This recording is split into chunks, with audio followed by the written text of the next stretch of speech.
Conclusion. All the things that I've taught you here are the product of several years of meditation and mindfulness practice. There are lots of pitfalls. There are lots of dead ends. There are lots of false leads and false positives. I've weeded all those out, and I've presented to you meditative practices that work. However, these materials will not work for you until and unless you commit to doing them. It's really important that you go through this training in order. Don't skip.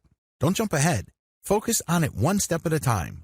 This way, you will be able to fully benefit from the techniques that I have described in this training. It is also important that you focus on consistency. A lot of people think that meditation is just another activity that they engage in because they're looking for a result. They are looking for some sort of solution. While that may ultimately be the truth, please understand that you must look at meditation and mindfulness as ends in and of themselves. In other words, they're not just means to an end. They don't just enable you to go where you really want to go. Instead, they must be your destination. They must find some sort of value in doing them. That value must be in the act itself. If you're able to do this, then it becomes part of you. It becomes part of your personality in addition to your daily routine. You will then be able to put yourself in a position where you will level up your ability to focus, stay in the present moment, achieve emotional distance and emotional clarity. Ultimately, it's all a choice. You have to exercise that choice. You have to be responsible for yourself, your thoughts, and your actions. Do it today. One of the most common problems I've noticed people experience with meditation is the fact that they feel that they would be able to do it only when things are right. They feel that they have to feel a certain way. They think that certain conditions have to be present in their life for them to do this. What you're doing is you're just giving yourself excuses to not start. I'm telling you, if you don't even get yourself to start, you are failing. You're not dealing with your stress. You're not getting your life back. You're not setting things in order as far as your mental peace and tranquility are concerned. You're achieving nothing. You might be thinking that you're researching book after book about meditation, but what you're really doing is just giving yourself an excuse to not start. You have to understand that when it comes to any kind of profound personal change, our number one enemy is ourselves. The paradox of self-sabotage. I know it sounds kind of weird. You know how frustrated you are. You know that you feel that something is missing in your life. You know that you're not fully content. You understand that meditation can help you achieve some sort of balance. You understand that meditation can lead to a greater sense of inner peace. Why in the world would you want to get in the way of that? Why in the world would you want to sabotage that?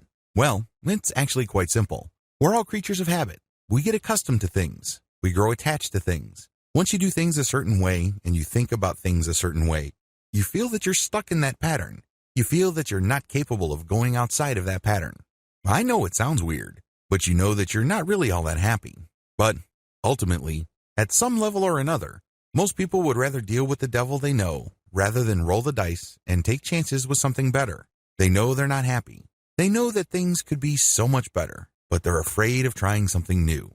These are the issues that you have to confront with. They will crop up sooner rather than later. I share them with you and I shine a light on them at this point in the training so you can spot them a mile away. Understand that when you start bargaining with yourself about why you should not meditate at the appointed time, you're basically giving in to this. This is all too predictable. This is to be expected.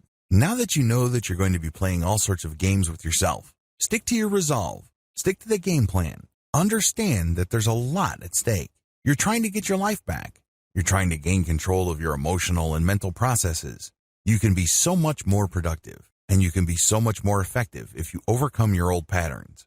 Unfortunately, if you allow yourself to make all sorts of excuses and justifications to go back to your old way of thinking, you give up a tremendous future for convenience.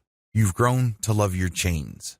One of my favorite philosophers in college was the French Enlightenment thinker Jean-Jacques Rousseau. Rousseau said, "Man was born free, but everywhere he is in chains." This quote, of course, is all about political philosophy, but Rousseau was absolutely right on a personal level. We are born free. We are born with a tremendous amount of possibility. We are born with a tremendous amount of personal power. We have it in us to do great things. If you are doubtful of this, just think of the great thinkers, builders, and innovators of this world. Think about people who managed to build vast fortunes, even though they were born with nothing. People have potential. All of us do. If successful people can succeed, you can too. How do I know? Well, each choice you make is an exercise of power. You have all this unlimited potential in you, and it all flows from the fact that you have a choice. Your choice gives you power of the things you think about, talk about, and the things that you think you are capable of doing. But the reason why you feel so powerless, so limited, so small is because you've allowed yourself to live in a neat, tidy little box. This box indicates what you can and cannot do. This box indicates what you are, what you're about, and what you are not. Nobody put you in that box. You chose to be in that box. You chose to live in a mental prison. It's as if everybody's walking around with this tremendous amount of personal potential, but they're looking at their chains. They're saying to themselves, I'm a victim. I'm wearing these chains. Little do they know that the key is in their hands. Understand what is at stake. You have no excuse. You only have choices. I wish you nothing but victory.